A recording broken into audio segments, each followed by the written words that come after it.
I think a lot of the projects are probably all being done by the same Fiverr artists. You know, I if need you go to. on Fiverr, those NFT artists, and you look and you see how many are in Unlock. their queue, it's like there's like Um, 80 buyers in their queue. So they're they just literally pumping have out an these NFT projects. art category. I'm Oh going yeah, there it's right like on now. their homepage now. When you first go to Fiverr, it even is one of the suggested categories, like NFT art, right below the search box. And so then What? it shows you a bunch of NFT artists. Oh, I see it. Yeah. I'm hitting this up today. this This is this is the amazing. secret. This is the Oh, secret. I'm lit right now. Yeah, that's the secret right there, bro. That's what none of the projects will tell you about, is that everybody's using these Someone five said I will artists. design a unique NFT pixel art with the 10K NFT collection. It's literally a copy paste of Possessed, which was like the hypest project in the space and is dumping right now. That's so genius. Hey, that's a genius marketing tactic. Seeing a bunch of bored apes on here too. Yeah, it's just Oh, like that's how you a hook them in. lot.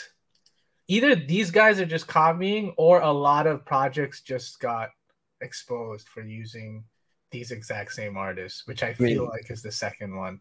it could be, yeah, it definitely could be. I mean, but yeah, there's a bunch of artists on here, and they all seem to be doing pretty well. Like some of these top ones have just an insane amount of reviews and a bunch of orders in the queue. This guy has 40 orders in his queue right now. So Sheesh. this is 40 like NFT projects lined up that this guy's gonna design. I mean, the thing is, I know a couple of Fiverr artists that transitioned like fully into Web3, and yeah, Fiverr artists probably millionaires, but that's what I'm getting to. They have to actually transition out of Fiverr and be like, you know what, I'm taking 10-20% of the project and an upfront fee. But a Mhm. lot of these artists are not savvy in their business negotiations to, to do that. And they're fine with whatever this $45 because it's stacking up. They're paying their bills Totally. and you don't know where they're living and how much Yep. that goes in Thailand or whatever. But Yep. um, yeah, the move is to start on here, get discovered by a team, and then ask for your percentage. Damn, there's some Fiverr artist alpha right there. That's a great move. So hopefully a Fiverr artist watches this. Thank you for watching GMTV.